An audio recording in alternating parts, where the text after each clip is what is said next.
Hi, everybody. How's it going? My name is Zach, and I'm with Black Diamond Mortgage. And today I have a very special guest with me. It's somebody who's been loosely affiliated with Black Diamond Mortgage since she was 10 years old. She's currently based in Washington, so this is why we are doing this recording by Zoom. We honestly just want to tell as many homeownership stories as we can, and so we're looking for creative ways to do that. So, Nicole, thank you so much for coming on and spending some time with me. Let's dig into your homeownership story. Kind of tell me where it began, what year, what were you guys doing at the time, and what were you looking for? Yeah. So my husband Josh and I started the journey of thinking about buying a home. We were currently renting a really discounted rate, a duplex unit. It was one of two. And I did the math and basically decided that we would never be able to buy a home, like staying there. And we were kind of starting to think, do we move out of area to find something cheaper, like away from all of our family? And then we decided that we didn't really know for sure that we needed 20% down, like we thought we did. We had been told that we should. That was like the responsible thing to do. And I'm all about being responsible. But we ended up reaching out to a mortgage broker locally where we are and realized that there's a lot of loan programs where you could buy a home with as little as 3 or 5% down. So we were actually able to connect directly with our landlord, and we bought that duplex directly from him for $300,000 in December 2017. So then let me stop you real quick. You guys actually, so you were living in one half, but when you went to purchase, you bought both halves. Is that correct? Bought both halves. So we did not have to move, which was great because we had a 5-month-old. And and then we totally renovated the other side. So it had been a low-income tenant that did not treat it well, and she'd been there a long time. So we didn't quite strip it to the studs, but it was like all new paint, all new flooring, new trim, lots of new appliances. In hindsight, it was like way more work than we should have tried to do in 2 months, but we lined up a tenant and they were moving in, so we made it work. Nice. I think what's really important is you mentioned down payment, and you were kind of operating under the idea that you might need 20%.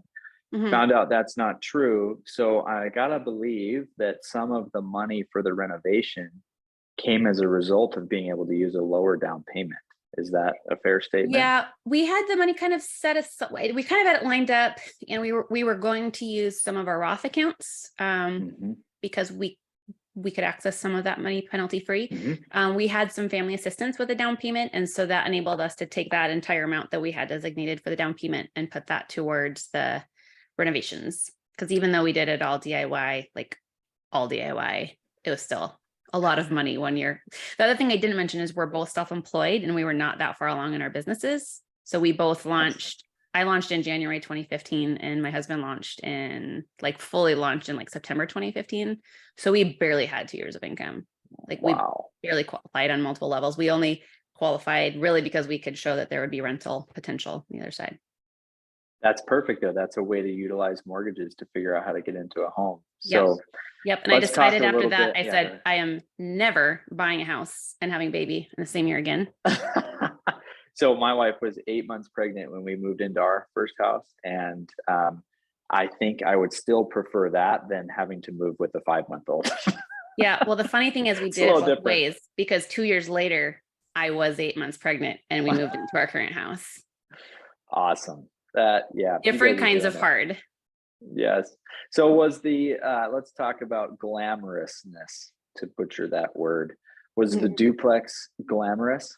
No, it wasn't glamorous. I mean, when we did the other side, we tried to use nice enough materials. Like our philosophy was that we wanted to make it nice enough that if we had to move in, we wouldn't mind. So we didn't do like the cheapest of cheap. And I made it look pretty, but I mean, it was like an 850 square foot duplex. And I can remember a friend's kid asking, like, why is your house so small? Like, why is this so small? Why don't you drive a nicer car?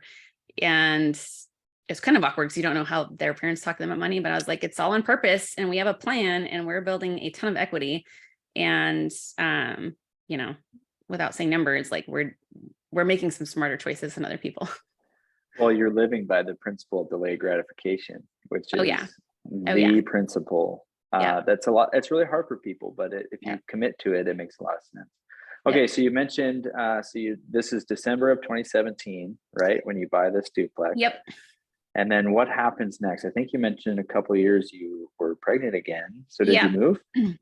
So what happened was we were kind of realizing that, I mean, we were trying to delay gratification. It was hard to run a business that had, my husband does video production, so there's like a lot of gear, and it was just like trying to fit the gear and a small human plus a golden retriever plus the two of us, and then planning on adding another human. We were like, this is just too small. And so we basically had two main, like, plan A and plan B. One plan would be that we would sell that house and use the funds to buy a house that was a little bit bigger. And then the other plan was that we would just keep that as a rental and then become renters again. And then that way we didn't have to come up with a new down payment, and we'd only have the liability of owning one home. That was our plan. But our realtor added a plan C to the mix, which is what we ended up choosing. Yes. That sounds like a good realtor. She was great. She's pretty passionate about helping people build equity through homeownership. She's helped a lot of my, I'm a financial planner, and she's helped a lot of my clients, especially single women, get into homeownership, which I love that about her. But yeah, she basically helped us basically make an informed decision about how much risk we were taking on, because there was risk involved. Like, buying both these houses has been the best thing we've ever done, but also the most expensive. Both houses on like the 1-year anniversary, like, gave us a gift of a broken pipe. So house number 1, it was like a broken water line under asphalt. So we got to excavate. And that was like, I'd mentioned we bought this year and then bought 2 years later. So this was like right in the middle. We were trying to save up for our next house or whatever. So that was hard. And then our second house around the 1-year anniversary, January 2020, we basically, a tree root went through a really old pipe. And so our sewer line was broken. And we were like, well, at least we got the crappy part of the year out of the way. Nice pun. I made a lot of funny jokes that, probably weren't really that funny. But yeah, lo and behold, that was not actually the worst part of 2020. That's great. No, I love it. You guys are doing it, because I think what people forget is that I like to say real estate is maybe not the easiest way to build wealth, but it's probably one of the surest ways. And you guys have lived the reality of it not being the easiest, but you've committed to it, and that's okay. Right. Yep. I mean, so I keep in mind with my clients too, like the different risks involved in real estate. I mean, it's kind of similar to buying stocks and investments in the stock market. Like, if you need to make money quickly, it's a very high risk investment, because you may need to sell at a time when that investment hasn't depreciated. But if you're able to hold that for a long time, whether it's a well-diversified retirement account, or if it's a, real estate holding, like, really almost, I mean, as long as you've made a decent investment choice in the beginning, the biggest risk is that you have to sell at a time that's not ideal, and the value has gone down from what you purchased it for. But for us, we were like, we know that we're not going to leave Bellingham. If a job change happens, like, we're still going to stay in town, because we just had so much family. All of our connections are here, our community's here.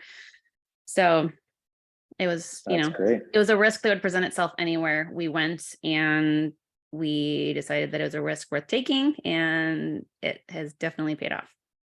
Good. So let's hit that real quick before we wrap up. Yeah. You've said it's paid off. So kind of in terms that might make sense, describe that for me, and then kind of cast the vision for you and your husband as you utilize the equity in your homes. Yeah. So our first house we bought for $300,000. It's probably worth $600,000 or $650,000 now, like 5-ish years later. Awesome. So that's great, because we got a really low interest rate on it and a great price by buying it directly from our landlord. At a time when it felt like housing was unaffordable to buy, we're able to cash flow. So that was very helpful in sustaining us through the early COVID a little bit. And then now any of that extra cash flow, we're reinvesting it back in that property to make sure it's really well maintained, all that. And then our current house we bought for $365,000 in May 2019. And that was with a 3% down payment, because we wanted to have that money, because it was also a little bit of a fixer upper, and we wanted to have more money on the side for emergencies and improvements, and knew that if we wanted to, pay off our mortgage faster, we could always add more to the principal later, but we didn't want to commit all of our liquid cash into the house from the beginning, because we knew from experience that we were going to need it for other things. Absolutely. That's great. Okay, cool. So then so you've got a cash flowing duplex, you've got a primary residence that you live in. Are you going to continue buying real estate? Well, I mean, last time I said I wasn't going to do the same thing again. In my head, I'm saying we have 2 businesses and 2 kids and 2 houses, 2, 2 of everything. I would love to keep it at that, but Sure. I said that about the pets, like we had 2 pets and now we like added 6 chickens to the mix. So I don't know what's next. I'm really There you go. love to keep my kid count at 2. I love it. I We'll see love it. about real estate, but yeah, it's just nice to know what the options are. And I feel like it feels so much less scary now that we know our options. That's great. Well, I really appreciate you mentioning this. I mean, it's clear that you've built a buffer of equity. The personal wealth is on the trajectory that you like. And I think a lot of that is attributed to that initial decision to buy the duplex. And so Yep. that's kind of, for those of you watching this, that is the power of home ownership. So, Nicole, thank you so much. I appreciate your time. Thanks for having me on. It's been fun.